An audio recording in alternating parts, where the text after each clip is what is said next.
Basic Beginners, Tenor Guitar, Baritone Ukulele, Chicago Tuning, DGBE, Perfect Timing, A Focused Approach, Book 1, and this is Lesson 5.1. I mean 5, Part 1. Could have done that like that, 5.1, 5.2. It's 5, Lesson 5, Part 1. And we just finished page 35, moving to page 36, and it's referencing us to look back at page 35. That when you played those 4 notes, it should have sounded only like 3 because of the tie, and it's referring to this little piece here. So you have 1, 2, 3, 4 notes, but it should be like 1, 2, 3, 4, 1, 2, 3, 4. So it's bum, bum, bum. So it's like really like 1, 2. That rings as 1, and then 3. So it's kind of, even though there's 4 notes, it's going to sound, that really should sound like 3 notes, okay? Hopefully that makes sense. It sounds like 3 because of the tie. Pretty neat, huh? Might be pretty confusing, huh? No, it's not that bad, is it? So try this little exercise that includes more ties and dotted half notes before we move on. We're going to do this little line on page 36, okay? The counts are down below.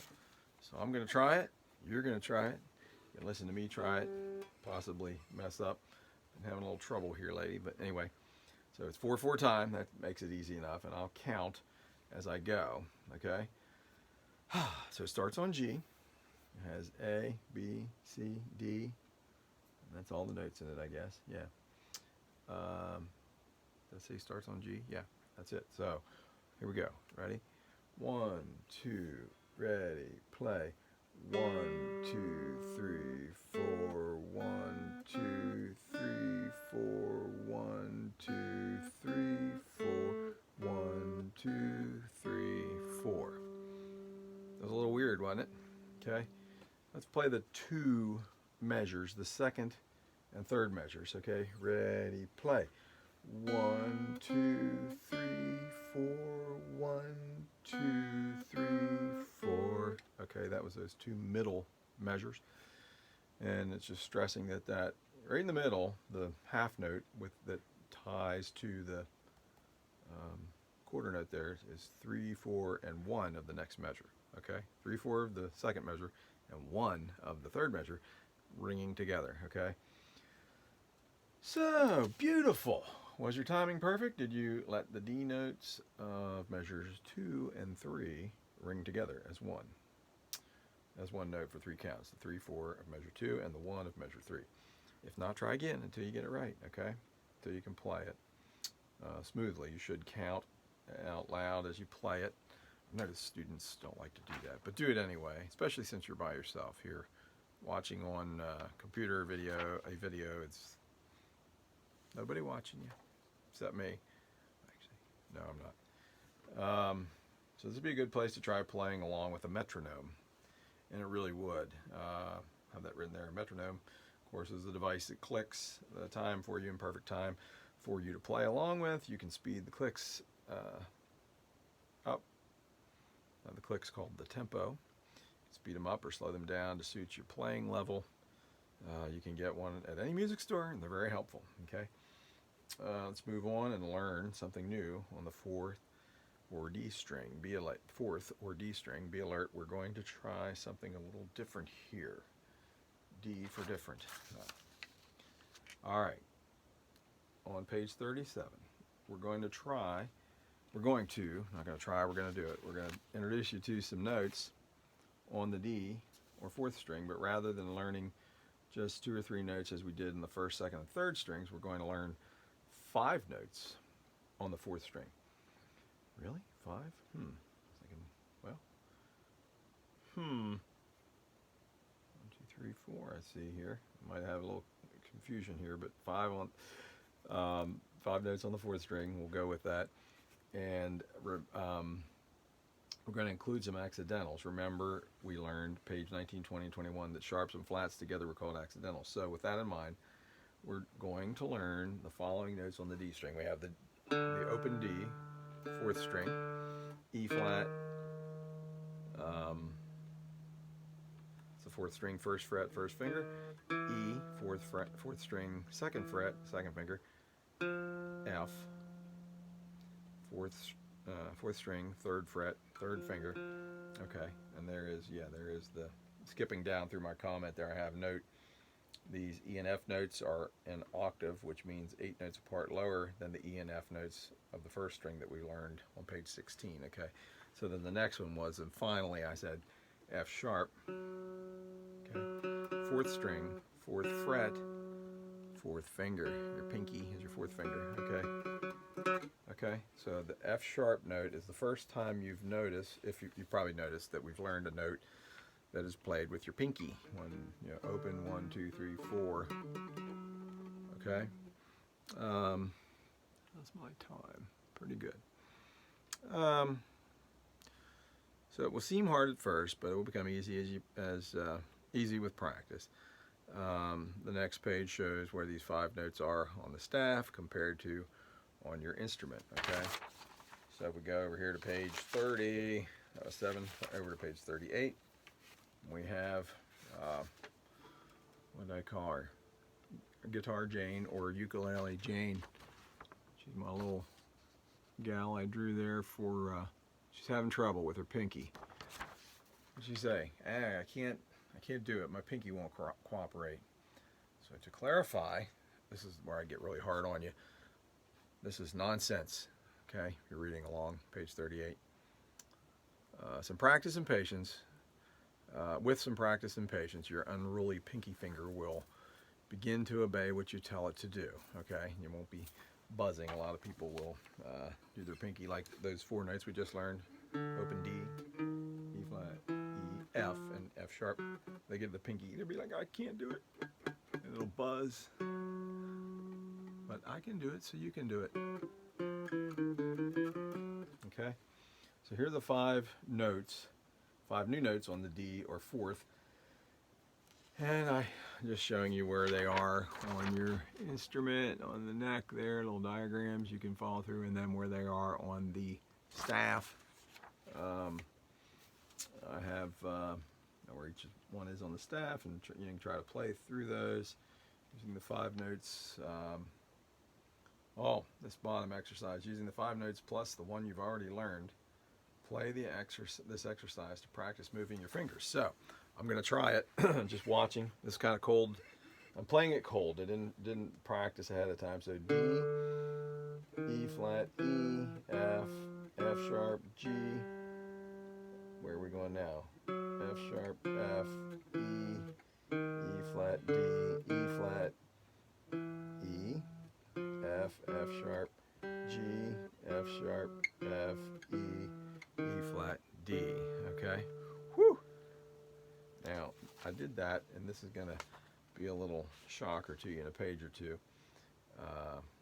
It'll make sense when we get there, but just probably best to stop, look at the page, and try to play that by yourself. Okay, without me doing it, but paying attention to the accidentals, the sharps and flats, and now a little bit of an explanation here.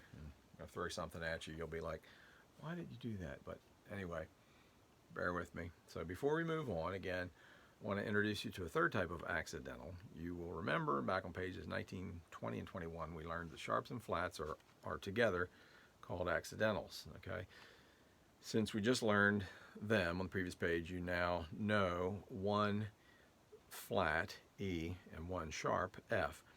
You can tell if you go back to page 38 and play E and then E flat, that the flat lowers the tone by half step, right?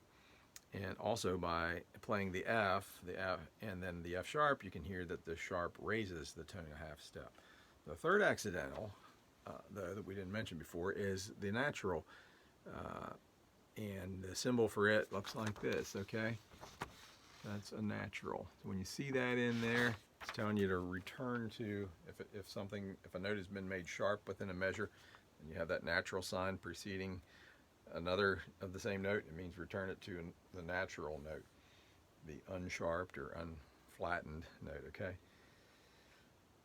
So the natural symbol cancels a previously written sharp or flat in the same measure back into a natural or normal note. By normal or natural, we mean that the note is neither sharp nor flat, okay? With this information, about these three types of accidentals, let's look at how they are used in a line of music.